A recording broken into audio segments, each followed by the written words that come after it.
In 1902, a small dry goods store opened its doors in Kemmerer, Wyoming. The population barely topped 1,000 souls, and the wind howled through a landscape dominated by coal mines and railroad tracks. The temperature that morning stood at a bitter 5 degrees, but inside the Golden Rule store, a young merchant named James Penney arranged merchandise with meticulous care.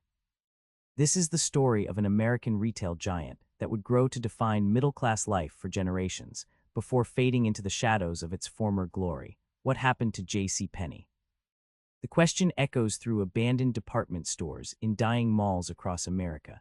How did a company that once clothed America, that represented the reliable aspirations of the middle class, find itself struggling to survive in the 21st century? The answer lies somewhere in the transformation of American life itself. In the Golden Rule store that morning, James Penney, known to everyone as JC, wore a practical wool suit as he greeted his first customers. The son of a Baptist preacher, Penney believed deeply in fair dealing and honest value. His store operated on a simple cash-only policy, no credit extended, one price for everyone, clearly marked. No haggling, no special deals, no favoritism. In a time when most merchants operated on personal relationships and variable pricing, this approach was revolutionary. "I believe in the Golden Rule," Penney would say years later. "There is nothing sentimental about it. It is simply good business." What Penney couldn't know that morning, as he straightened a display of work shirts priced at 98 cents each, was that he had laid the foundation for what would become one of America's most enduring retail empires. Within his lifetime, his humble Wyoming store would multiply into a chain of over 1,700 locations, and the Penney name would become synonymous with American middle-class values. The landscape of early 20th century retail was dominated by small specialty shops and general stores, where merchandise was kept behind counters and had to be requested by customers. Credit was common but carried risk. Shopkeepers extended terms based on personal judgments, creating systems ripe for discrimination and favoritism. Meanwhile, in big cities, lavish department stores like Macy's and Marshall Field's catered to wealthy urban shoppers. Penney's innovation targeted the gap between these worlds. His stores would bring high-quality, reasonably priced goods to ordinary Americans in small towns and cities, with a transparent business model that treated everyone equally. The Golden Rule store flourished in Kemmerer. 2 years later, in 1904, Penney opened a second location in nearby Rock Springs. By 1907, he had expanded to 3 stores and incorporated as the J.C. Penney Company. His business model proved remarkably resilient. By 1912, there were 34 stores spread across the Rocky Mountain states. When America entered World War I in 1917, the company operated 175 stores with sales of $14 million annually, equivalent to over $280 million today. The stores themselves were simple, practical affairs. Merchandise was displayed openly rather than kept behind counters. Prices were clearly marked.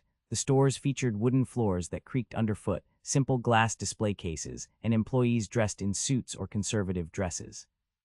The lighting was bright and utilitarian. The focus remained squarely on the merchandise itself, practical clothing, and household goods that working families could afford. A clerk named Walter Jenkins began working for Penney in 1913, earning $35 per month plus room and board. Mr. Penney inspected everything, Jenkins later recalled. He would arrive unannounced and check every detail, the cleanliness of the windows, how merchandise was displayed, even how associates greeted customers. Nothing escaped his attention. Penney's approach to employee relations was equally methodical. He developed what became known as the Penney idea, a partnership system where promising employees could become part owners in stores. These associates, as Penney called them rather than employees, received mentorship and eventually the opportunity to manage their own locations while sharing in the profits. This created fierce loyalty and gave ambitious young men from modest backgrounds a path to the middle class. The company's early growth took place against a backdrop of extraordinary change in American society. The country was urbanizing rapidly as Americans left farms for factory and office jobs. The advent of automobiles transformed geography, connecting previously isolated communities. Electricity arrived in American homes, changing how people lived and worked, and consumerism itself was being born. The ability to purchase factory-made goods rather than produce them at home became a hallmark of modern life. JCPenney's timing was perfect. As historian William Leach notes, Penny offered Middle America what it increasingly wanted: quality goods at fair prices, delivered with respect rather than condescension. By positioning his stores as temples of value and ethical commerce, Penny aligned perfectly with the emerging Protestant middle class of small-town America. Yet for all his success, Penny remained a deeply private man. Born in 1875 in Hamilton, Missouri, he had watched his father struggle financially despite a life devoted to religious service. This early exposure to hardship shaped his attitudes toward money and business ethics. Penny lived modestly despite his growing wealth. He valued thrift, hard work, and moral character above all else.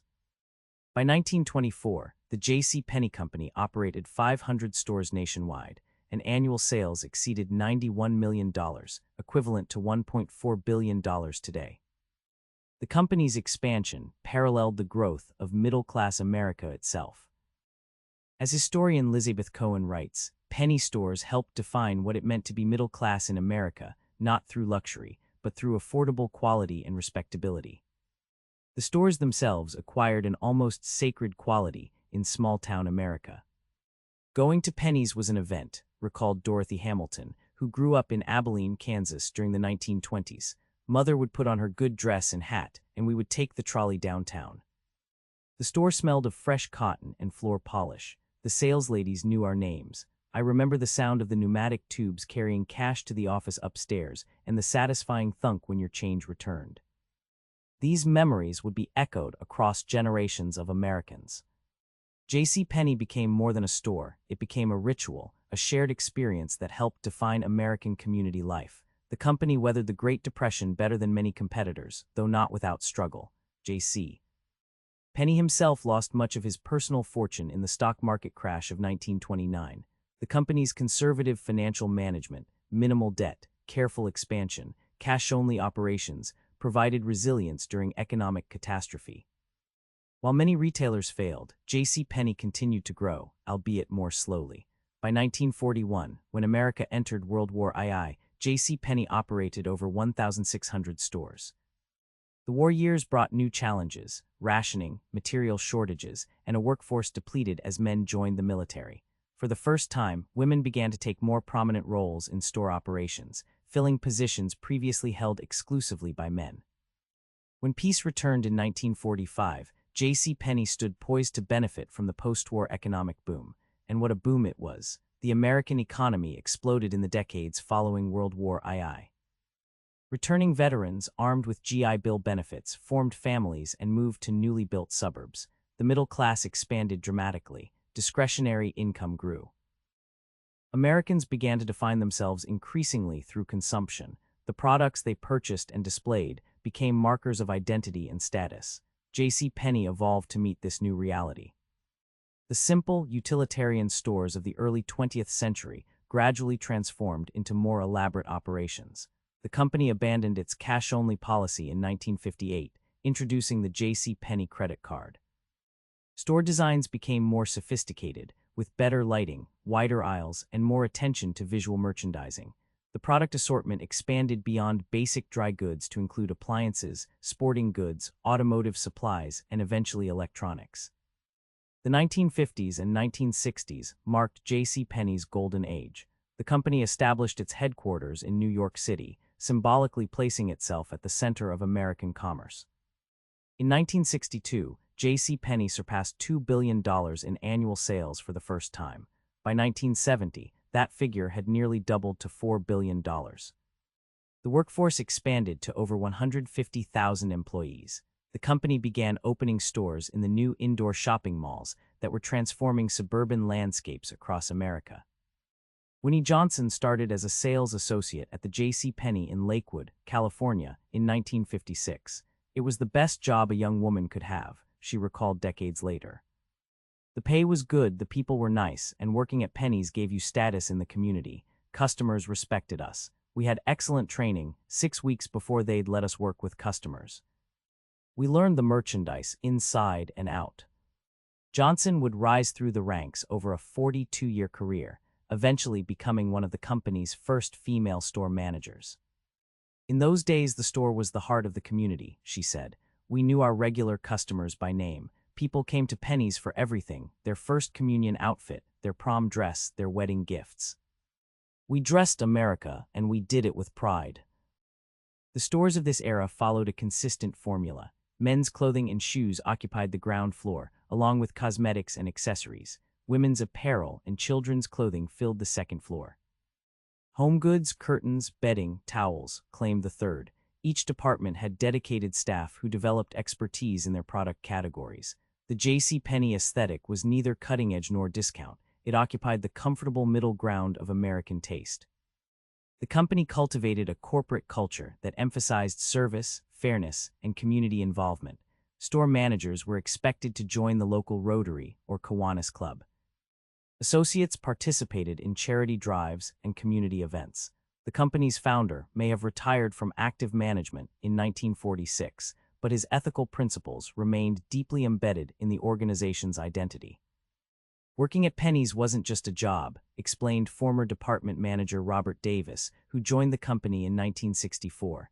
It was a career, a calling almost. We had profit-sharing, good benefits. People stayed for decades. I worked with men who'd started as stock boys after the war and worked their way up to management. That was the Penny way. You could build a life there. The company's advertising reflected this solid, middle American positioning. Newspaper ads announced Penny Days, sales events with straightforward language and minimal flourish.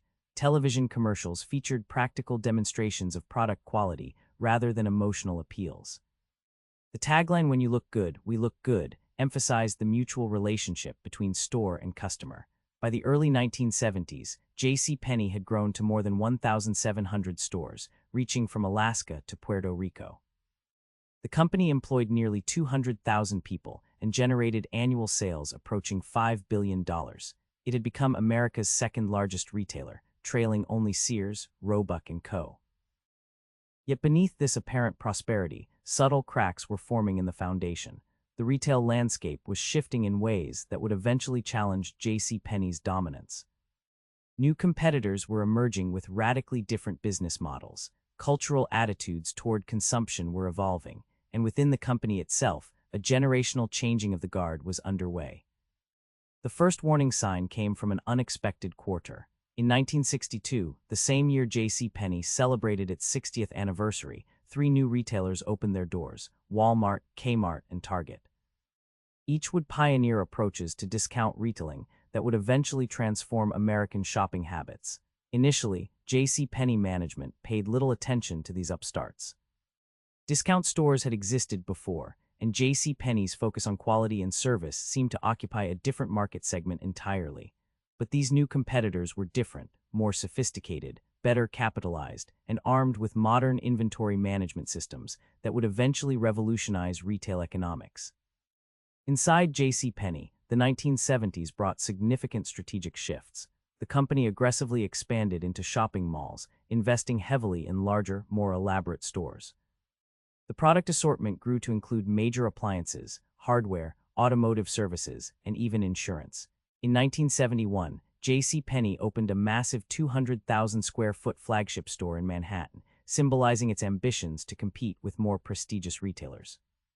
"We were getting away from what had made us successful," reflected former executive Jack Hazelton. The founder had built this company on serving middle America with quality basics at fair prices. Suddenly, we were trying to be everything to everyone. We started carrying designer clothes and expensive furniture. We were chasing a customer who honestly wasn't that interested in shopping at JCPenney. The 1973-1975 recession hit JCPenney hard, as inflation and unemployment dampened consumer spending. For the first time in decades, the company experienced a sustained period of declining profits. Leadership responded with cost-cutting measures and a renewed focus on apparel and soft home goods, the traditional core of the business. By the late 1970s, JCPenney had weathered the economic storm and returned to profitability. But the competitive landscape continued to evolve. Specialty retailers like The Gap and Limited were carving out focused niches in the apparel market. Discount chains were growing rapidly, particularly in suburban and rural areas that had traditionally been JCPenney strongholds. The 1980s brought new challenges. Consumer preferences shifted toward designer labels and fashion-forward styles, areas where JCPenney struggled to establish credibility. The company's conservative merchandising approach, once a strength, now seemed out of step with the status-conscious Reagan era. Meanwhile, Walmart's relentless expansion and ruthlessly efficient supply chain were revolutionizing retail economics. In response, JCPenney embarked on another reinvention. The company introduced exclusive designer collections, renovated stores with more contemporary fixtures and layouts, and invested heavily in technology. In 1983, JCPenney acquired the First National Bank of Harrington, Delaware, allowing it to issue credit cards nationally and expand its financial services. Most significantly, in 1989, JCPenney launched its home shopping catalog into an electronic format, accessible via personal computer. This pioneering move into e-commerce came years before most retailers recognized the potential of online shopping. The company also began developing sophisticated systems for inventory management and distribution. "We were actually ahead of the curve technologically," noted former IT director Patricia Wilkins. JCPenney had one of the most advanced retail computing systems in the world by the early 1990s. We just couldn't translate that technological advantage into a compelling customer experience. The early 1990s brought moments of apparent resurgence. Under CEO William Howell, JCPenney refocused on its core middle-market customer, renovated aging stores, and improved merchandise selection. The company's financial performance strengthened, with record profits in 1994. JCPenney appeared to have found its footing for the new decade. Then came a strategic decision that, in retrospect, marked the beginning of the end of JCPenney's golden age. In 1994, the company announced it would acquire Eckerd Drug, a pharmacy chain with over 1,700 locations, for $3.3 billion. The acquisition was intended to diversify revenue streams and create opportunities for cross-selling between department stores and pharmacies. Instead, it became a massive distraction. Integrating the two companies proved far more difficult and expensive than anticipated. Management attention diverted from the core department store business at precisely the moment when retail competition was intensifying. Resources that might have gone toward renovating aging JCPenney stores or improving merchandise were instead poured into the struggling Eckerd division. Meanwhile, cultural shifts were eroding JCPenney's traditional customer base. The uniform dress codes that had long prevailed in American workplaces began to relax. Business casual replaced suits and dresses in many offices. Shopping habits fragmented as consumers increasingly sought specialized retailers for different categories: electronics at Best Buy, home goods at Bed Bath & Beyond, fast fashion at H&M. Perhaps most significantly, the American middle class itself, JCPenney's core customer base, was beginning to contract. Wage stagnation, which had begun in the 1970s, accelerated through the 1990s. Manufacturing jobs disappeared as globalization transformed the economy. The income gap between wealthy and working-class Americans widened steadily. "We built our business serving middle America," explained former merchandising executive James Hanford.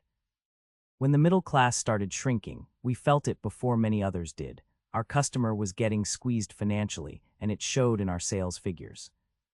By the late 1990s, JCPenney faced mounting challenges.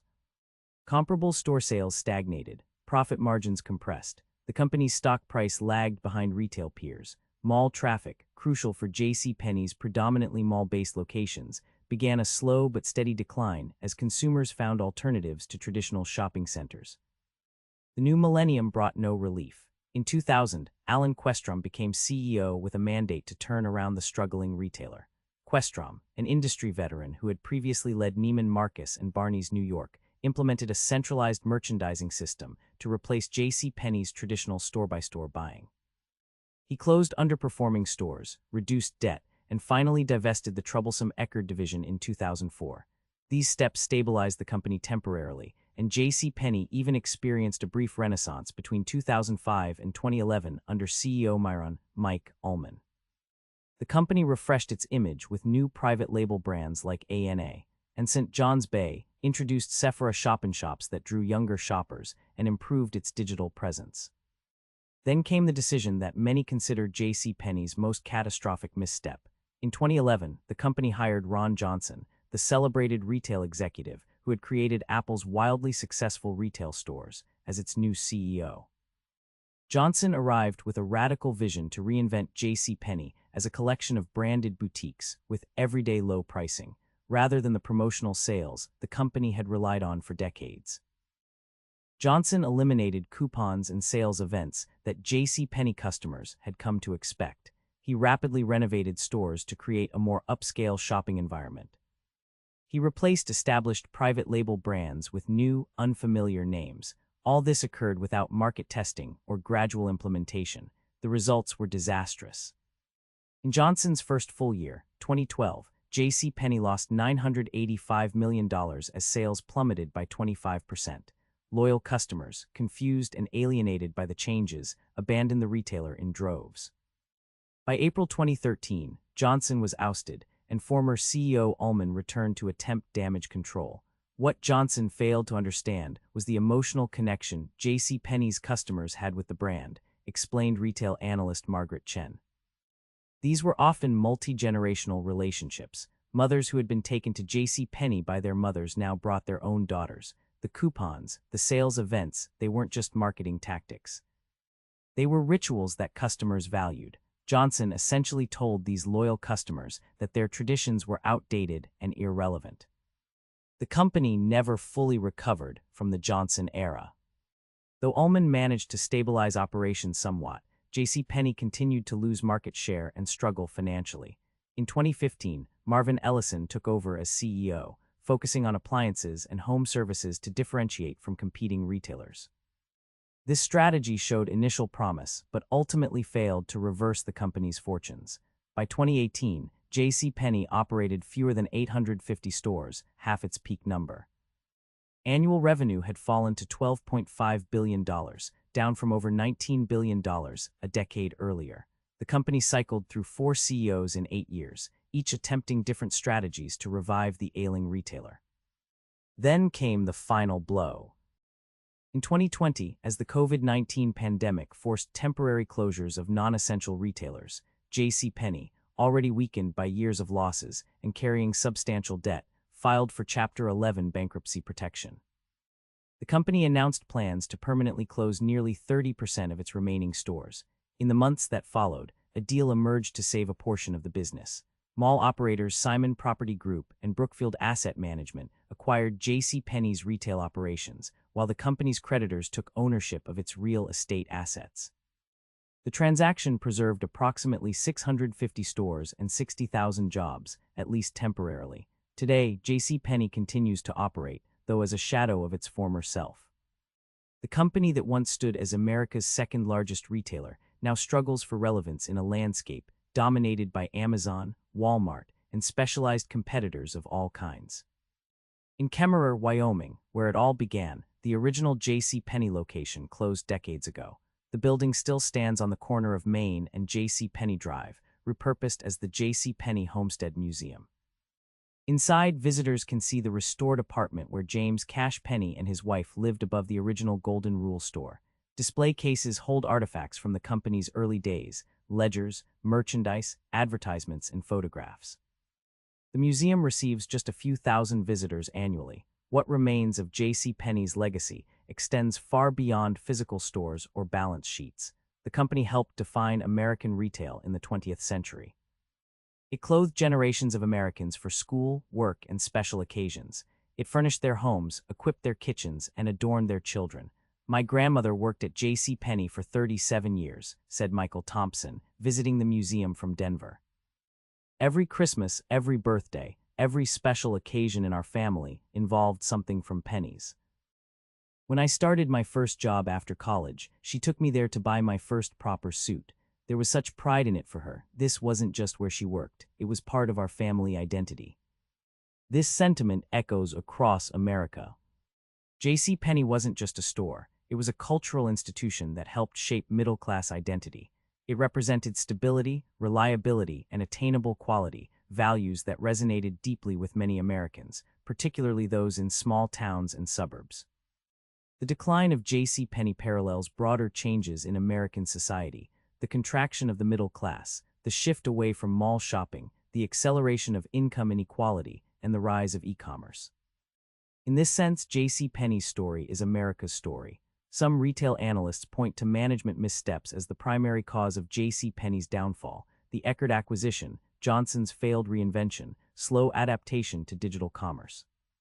Others emphasize structural factors beyond any executive's control: the relentless efficiency of Walmart, the convenience of Amazon, the decline of malls as social spaces. A few former employees speak of something more intangible. "There was a spirit that left the company," said William Carrero, who worked for JCPenney from 1972 to 2016. "In the early days, it really was like a family. We believed in what we were doing, providing good value to hardworking people. Somewhere along the way, that sense of purpose got lost. We became just another store trying to hit quarterly numbers." Others tell stranger tales. In abandoned JCPenney locations across America, security guards report unexplained phenomena: lights that turn on after hours, mannequins found rearranged in the morning, the phantom scent of the distinctive cologne JC Penney himself was known to wear. At the former flagship store in Manhattan, now converted to offices, night staff speak of hearing cash registers chiming in the early hours, though none have existed in the building for years. In the basement of the Kemmerer Museum, visitors occasionally report seeing a tall, slender man in an old-fashioned suit, meticulously arranging displays before vanishing when approached. "Old retail buildings have a way of holding on to their past," explained urban historian Caroline Werner. "These spaces were theaters of commerce, filled with human drama and emotion for decades. People celebrated milestones there, found things they'd long desired, experienced disappointments and joys. It's not surprising these emotional residues might linger." Whether viewed through the lens of business strategy, cultural evolution, or something more mysterious, the story of JCPenney remains profoundly American, a tale of humble beginnings, explosive growth, widespread influence, and eventual decline. The company still exists today, operating hundreds of stores across America. Its future remains uncertain. Some believe the JCPenney name will eventually disappear entirely, joining other retail casualties like Woolworths, Montgomery Ward, and Borders. Others see possibility in the brand's enduring recognition and the emotional connections many Americans still feel toward it. What ultimately happened to JCPenney? The answer depends on whom you ask. Economists might point to market forces, the efficiency of specialized retailers, the convenience of online shopping, the relentless price competition of discount chains. Business strategists might emphasize management decisions, the distraction of the Eckerd acquisition, Johnson's misguided reinvention, slow adaptation to digital commerce.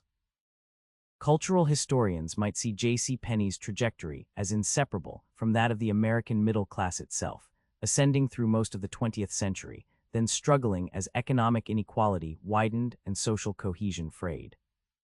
And the loyal customers who still seek out JCPenney stores, who remember being fitted for their first school clothes or selecting their wedding china there, they might tell you something different, that what happened to JCPenney was personal, a shifting of the relationship between Americans and the institutions that once defined their communities.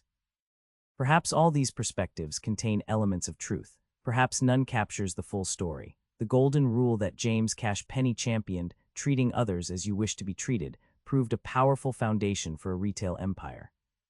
But in a rapidly changing world, even golden rules can lose their luster. In Kemmerer, as the sun sets behind the western mountains, the light catches the faded gold lettering still visible on the original store's brick facade. For a moment, it glows as it might have in 1902, when a young merchant with a vision opened his doors to a community of coal miners and railroad workers. The wind still howls across Wyoming, carrying whispers of what was, what might have been, and what may yet be.